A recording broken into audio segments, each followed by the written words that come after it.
We're happy this evening to discuss digitization and what it means for us as a nation with Peter Mitchell, Acting Director of the Project Planning and Reconstruction Division, Ministry of Planning and Development, and Dr. Genève Phillip-Durham, an academic and research consultant in the field of international relations, who can boast of private and public sector management roles, as well as having publications in governance, resilience in the Caribbean, small island developing states. And we'll start off with you, please, Genève, sending a full toss, digitization towards a more effective government. What is the significance of that? I think it's very good afternoon, DK. Thank you for having me. I think the digitization thrust, I was very impressed to learn of it. And I also heard conversations about a fully digital Trinidad and Tobago. Am I optimistic about that? Of course I am. Whether I think that could be realized in the short term, the answer is no. That's the simple answer, because I feel that we have so many unresolved challenges with some of the manual processes within the bureaucracy. And there's also a lack of public trust in the ability of some of our people to execute in some of our most basic institutions. So I think that unfortunately, it's not going to be a panacea for some of the challenges that people currently face in accessing public goods and services.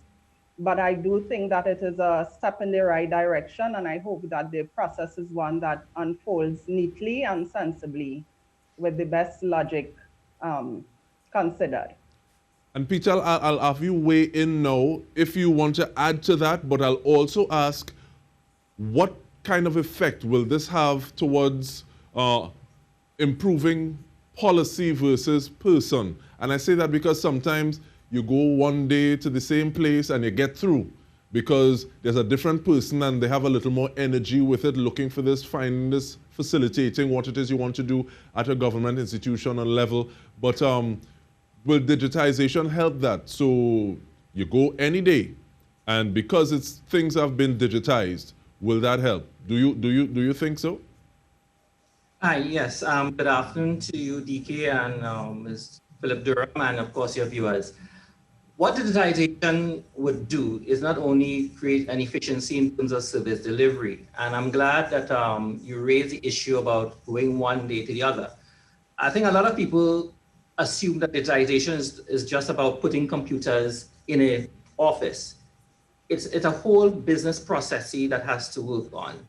And the public service, as you know, we operate with rules and regulations. First thing we have to do is look at those rules and regulations to make sure that they can be able to adapt to the digital environment. And the Ministry of Public Administration and Digitization, they are proceeding on that. They are our partners in creating this whole new digital society. Foremost, I think for us in the government is that we have always had digitization. I think many people, not many people, I think some people believe that this is something that has started because of COVID-19. Computerization in the public service began since the mid-1990s, but it was more for the internal processes. That's what is in the back office. And we continued throughout the years financing it under the Public Sector Investment Program. It was known as the Public Sector Reform Computerization Program. So about 2 years ago, we started to create that focus towards digital government. I think what the COVID-19 pandemic has allowed us to do was to accelerate it. And for this year, we are prioritizing how we're investing the appropriation into more projects that will deal with the whole efficiency of government operations. So I think digitization is a process. The Honorable Prime Minister gave us 2 years. The good thing about it is we have started before, but we will be looking at our legislation and our rules and processes, and what are the manual processes that we can sort of do away with. And it has already started in some government departments, so that I think it looks positive, but it is challenging. And I think within the Ministry of Public Administration and Digital Transformation, there's a division called the National ICT Division, and their sole task is to look at this whole question of the digital public service. That's their 24/7 mandate. They have a small team now, and they're expected to grow larger soon. And they have a minister that is focused on that, the minister in the Ministry of Public Administration, Senator the Honorable hassle at us.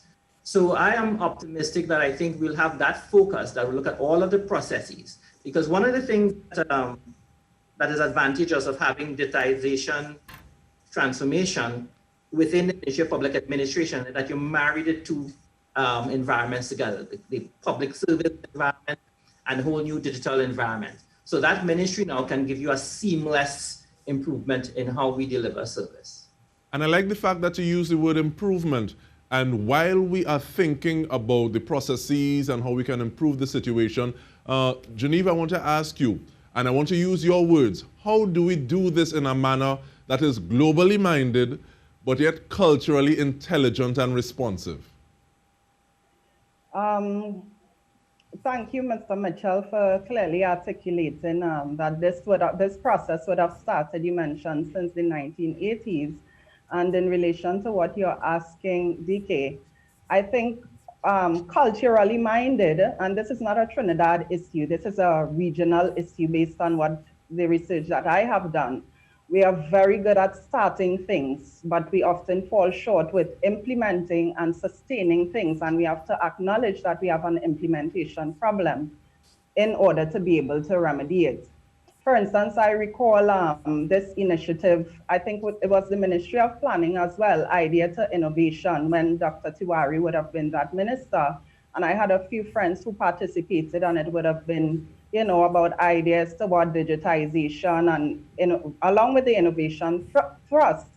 And some of these projects were short-lived. I'm not sure why, but I think it was meant to be an annual thing, but they were short-lived. So when we talk about things like innovation and digitization, those things can't and don't happen in isolation.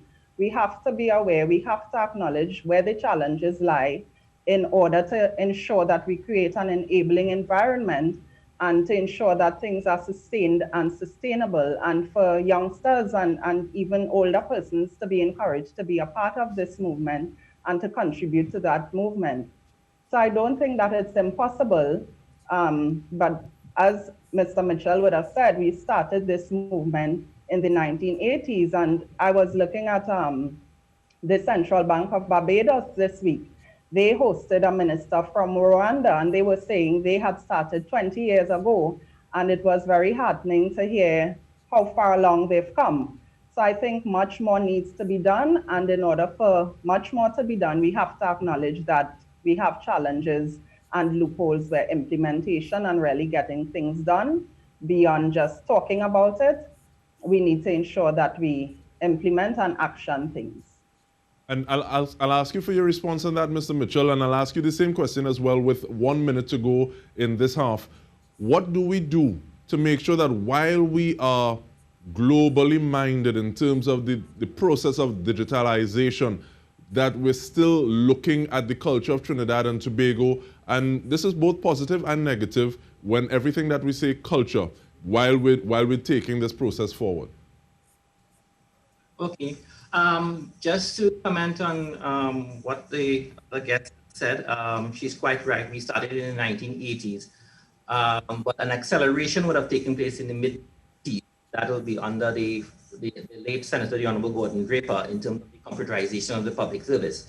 With respect to her other point, the Ministry of Planning and Development administered an ID program called the Global Services Promotion Program, which sort of looked in terms of digitization, more specifically animation. They have, I think it was about 7 or 8 people went through that program, and they've been very successful to date. The ID portion of the program has been completed, and the ministry is looking to fund it on its own in terms of accelerating that area of that program.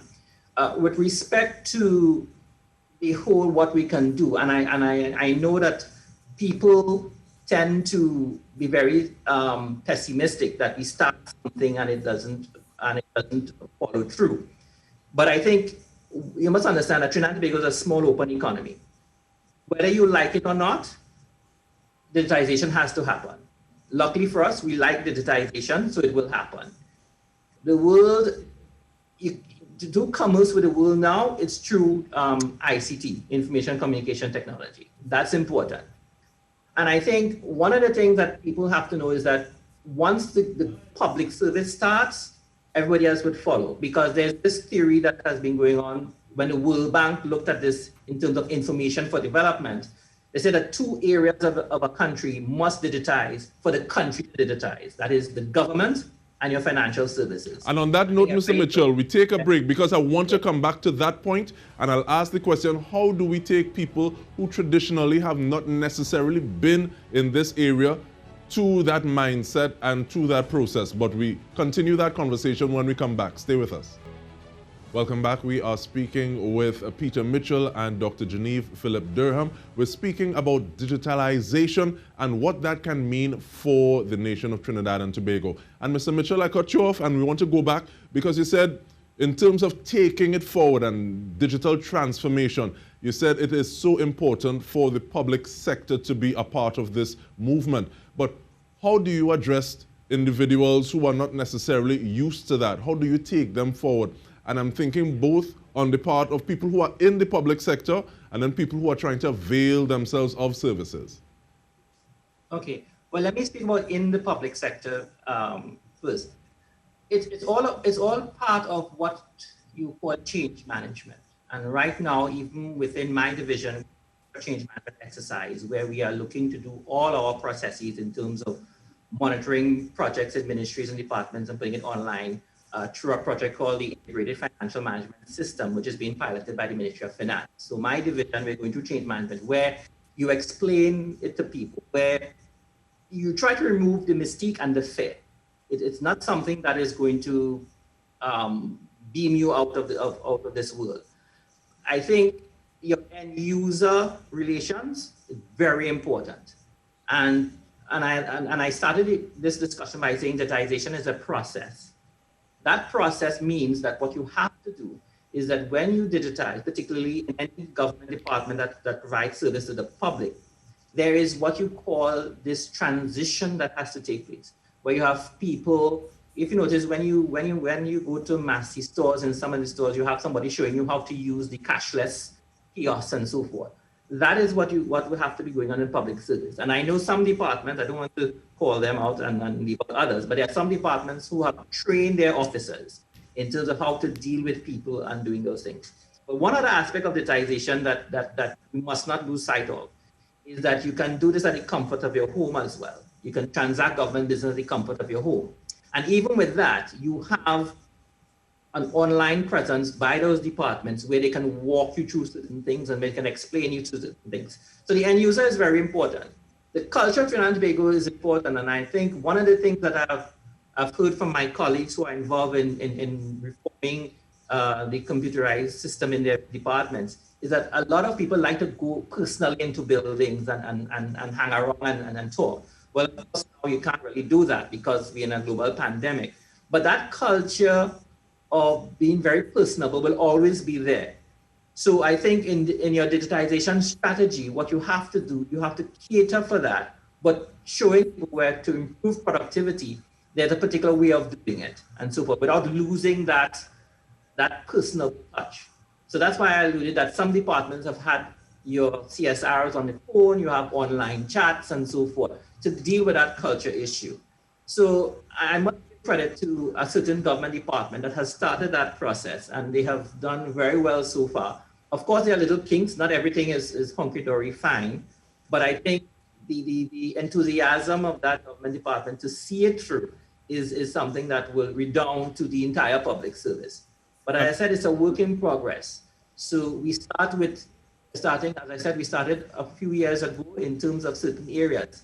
As you know, I can call this department, I can give you an example right now. The Registrar General's Department has begun the digitization program. As you know, you can get a lot of services there online, but you still have that personable touch. You can go into the Office of General and Legal Affairs to get business transaction, and they have very good CSRs there to help you along the way. But the way you call that department, you make me want to ask you about the other one, even if it's a point of let me call name and you will whistle. But let's bring in Genève, and I'll give you the opportunity to respond to anything that Mr. Mitchell has said. And I also want to ask, because Mr. Mitchell just spoke about the fact that we we're in a pandemic and we're working through it right now to different degrees of success, of course. But I want to ask the question, after your response to anything that Mr. Mitchell has said, how does digitization help diversification beyond the pandemic?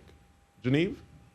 Okay, I agree with what Mr. Mitchell said. There's been a lot of success. I don't know if we're referring to the same department, but I'm not sure which is the responsible ministry, but I know the e-tax system, that is something that works extremely well. But I'll give you another example. During the restrictions, when persons were being encouraged, I was encouraged via an online chat to download a particular form online, which I did. And then I completed the form, went to the office and realized the website hadn't been updated for some time. So the form that I was encouraged to download was the wrong one. So of course I lost a day, and then I would need to take another day to go into Port of Spain.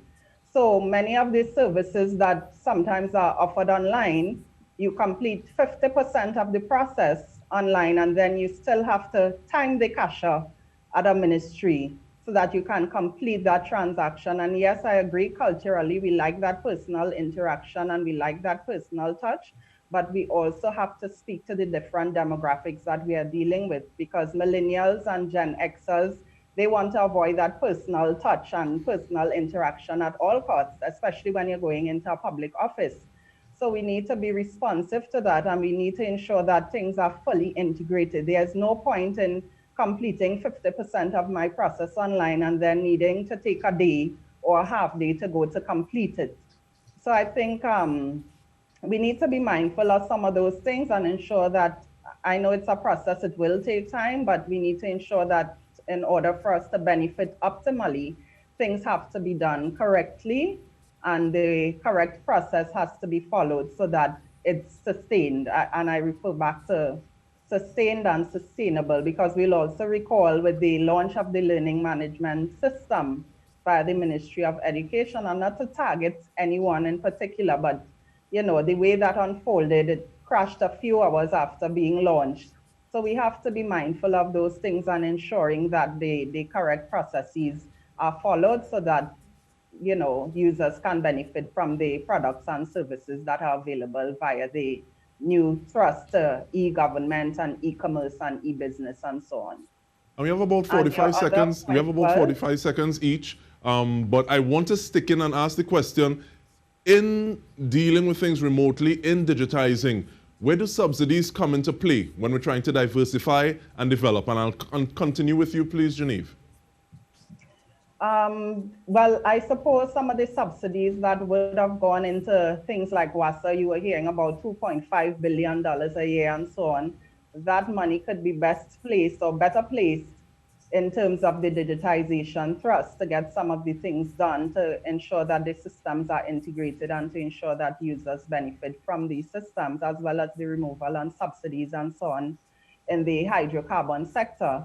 I think that some of those monies could be reallocated to ensure that we really fully delve into a digital transformation. All right, thank you so much. And Mr. Mitchell, you have the final 30 seconds.